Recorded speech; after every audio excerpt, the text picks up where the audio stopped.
in our cases. And we might end up in bad complications, as Dr. Amit has already explained the mechanism behind. So I'll just briefly tell that in such cases the lens capsule is under tension and there is a force, anteriorly directed force in these cases, which is propagated as soon as we puncture the anterior capsule.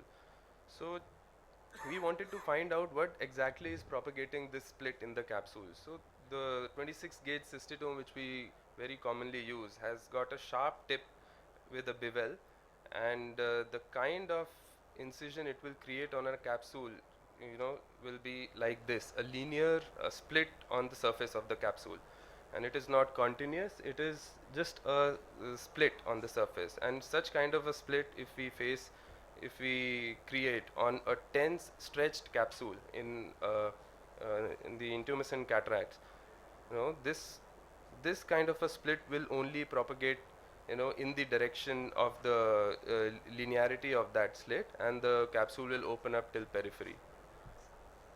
So if we can make an opening in the capsule which is not linear in fashion, it's not a split in the surface of the capsule, if we can create a round circular opening, not like this, the slit one, if you can create an opening in the pressurized capsule which is round in shape, has continuous edges, then we thought that such kind of an opening will allow the decompression of the capsule also, and this might not lead to a peripheral extension of the tear.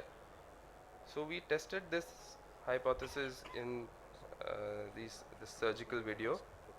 I'll straight away skip to the part where it is ready to initiate the rhexis. We have stained the capsule nicely. Excuse me, play नहीं हो रहा है, ये देखना है क्या?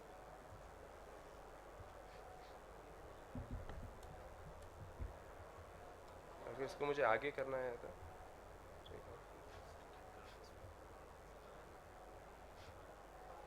okay.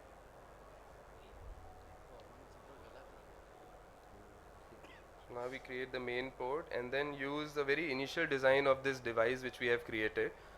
So we just poke at the center of the capsule and we can see how it is automatically decompressing. The liquefied cortex is already oozing out. Now we will be able to see the kind of opening which we have created on the surface of the capsule. It's a completely round opening. It's not a slit. Then with the help of the visco cannula, we milk out the peripheral liquefied cortex also through the same hole. And then we continue with the capsular rhexis using this forceps. See how in a very controlled manner we can easily complete this curvilinear rhexis, and it is not running out as the bag has already been decompressed sufficiently. So when we use this same device in many other cases, we found that it is not necessarily a round opening, which will always form. Like in this case, when we pricked, a small flap has been formed on the surface of the capsule. The same flap also allows the liquefied cortex to regress, and we have seen in many cases that this flap never extends till periphery, like the thin slit which forms with the 26 gauge cystitome. And in this case also we are able to complete the rhexis comfortably without it running out into the periphery. Another case where we'll be seeing the similar kind of a opening on the surface. The capsule is not very well stained here, but the same thing happened. The flap was created, it did not extend till periphery.